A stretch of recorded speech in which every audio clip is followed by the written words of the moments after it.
Greetings. Today I will talk about Starve Hollow Lake, where we camped in the autumn of 2023.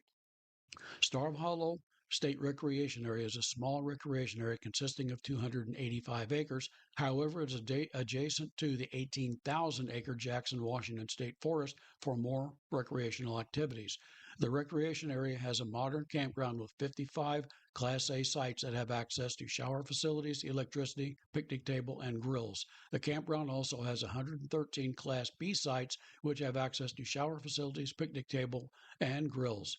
These sites do not have electricity. Water hydrants are located at various places in the campgrounds, and there is a fill station near the entrance to the campground. Many of the campsites are lakefront, allowing campers with boats an opportunity to keep their kayak or canoe right at the campsite.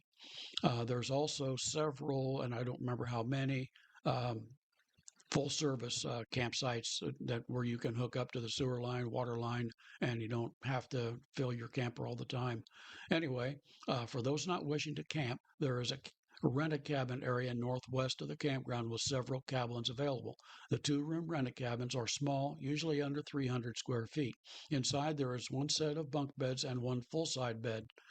There are no bathroom or kitchen facilities in the cabins. There is 20 amp electrical service available at each cabin, and vault toilets are available nearby. You can also use the modern restroom facilities in the campground. You will need to bring your own bed linen. Each cabin has a front porch with a swing or other outdoor seating. There is also an indoor dining table. 145-acre Starve Hollow Lake has 3 boat ramps, one of which is in the campground. Boats are limited to electric trolling motors only. Seasonal boat rental is available with canoes, flat-bottom boats, and kayaks available for rental.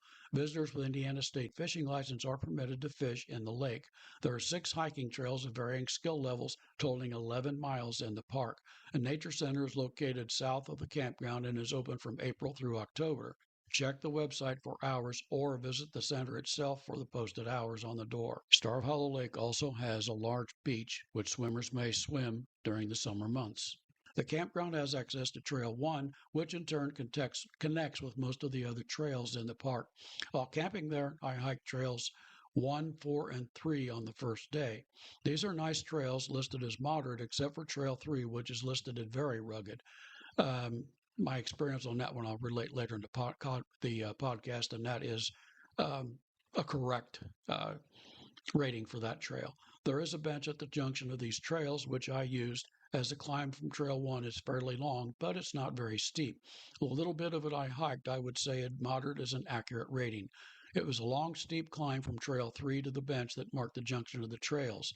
The trails are well marked, but you have to use both color codes for the trails and numbers. They don't always have the numbers, but the color codes on trail markers and large trees indicate what's the way you need to go. Trail 4 is moderate, quite a few inclines and descents, but mostly not too steep. Trail 3 is marked as rugged. Um, it has quite steep inclines, and there are views of the lake and the campground from Trail 4. This one is about 30 to 50 feet above the lake, so they are vistas. The last day, I hiked to Trail 1 to the junctions of Trails 4, 3, and 2. I had intended to only hike Trail 2 and back, but decided to hike to the top of Vista on Trail 3. This trail is listed as very rugged, and that is accurate. From the bench at the junction, it is maybe a half a mile to the top of the vista. That is not far, but the climb up is very steep. The last 30 feet or so was on hands and knees. I was out of breath and exhausted at the top. After resting a bit, I continued south a ways, but soon turned around when the trail started to descend. I didn't really want to get into hiking anymore on that trail. The view from the top is mostly through the trees and really not very impressive. The lake is visible in the distance to the south and the knobby terrain to the north. It's worth a hike, I guess, but not impressive.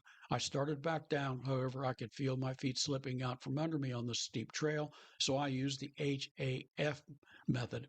If you're not familiar with my acronym, that stands for hands, ass, feet, which you use those 3 items as you crawl down crab-like the crawl down that slope.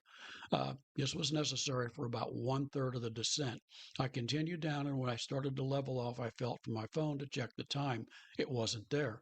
Realizing it had slipped off my belt somewhere on the trail above me, I needed retrieve it. Up I went and found it about 10 feet from the top of the trail, then back down using the HAF method. I returned to Trail 2, the Lakeshore Trail. It does hug the shore most of the time, and the lake is visible through the trees. It is a pretty trail, and I was too tired from my exertions on Trail 3 to enjoy it as much as I might. On one of our day trips, we visited the Whitewater Fish Hatchery. We pulled into the parking lot, and I went to the office to talk to the manager to find out if it was okay to walk around. She said it was, and then took me to the tank room where they had some channel catfish that they had extracted from the pond the day before. They were about 5 to 6 inches long and ready to stock in a lake or pond, she told me. I let her return to work after thanking her.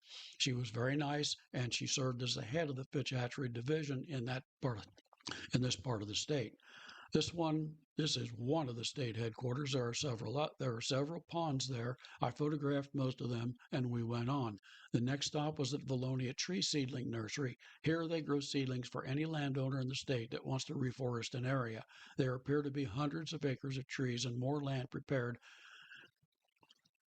to plant more seedlings. The lady in the office said it was okay to drive on any paved or graveled road, just be mindful of tractors and other equipment working in the nursery. We drove around the nursery admiring the thousands of tree seedlings there. The rows of trees are interspersed with rows of corn. I'm not sure if they sell the corn or if it is a wildlife food source, but there was a lot of corn in there. We continued our drive through the country, stopping to photograph the Sparksville Concrete Bridge and the Sparksville Public Access Site. Just down the road was an old iron bridge, closed to traffic but open to pedestrian traffic.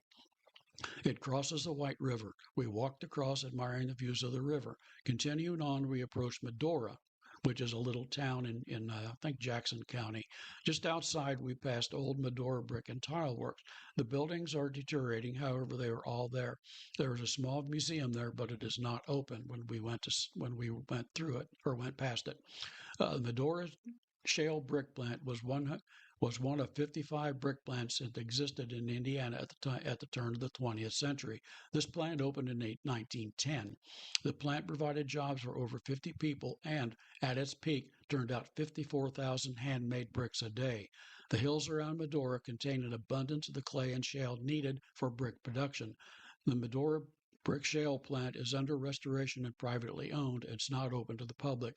For more information, you can get on their website, which would be www.medorabrickplant.org. You can find information about the places in this podcast in my book, South Central Indiana Road Trips. The book is part of a 9-book series that details just about any road trip destination in Indiana that you can think of, and many you will not think of. Each book covers a different region of the state, and each covers approximately 10 counties. Destinations include parks, museums, drive-in theaters, bowling alleys, and many, many other interesting places. The book, along with my 130-plus other titles, are found on my website, www.mossyfeetbooks. Books are available in ebook, softbound, and audiobook formats. Residents of southeastern Indiana can find them at the Walnut Street Variety Shop on George Street in Batesville. This podcast will be available as a video on YouTube on my Mossy Feet Books channel. Follow me on YouTube. You can also follow me on Facebook at Indiana Places and History page. If you follow me on Facebook, you will be notified of when I publish a new book, of which I usually publish about 10 books a year. I also post tons of other content as well. I hope you enjoyed this podcast, and thank you for listening. And I'll just add on to here, Starve Hollow Lake Recreation Area is at 4345 South County Road 275 West, Valonia, Indiana, and the phone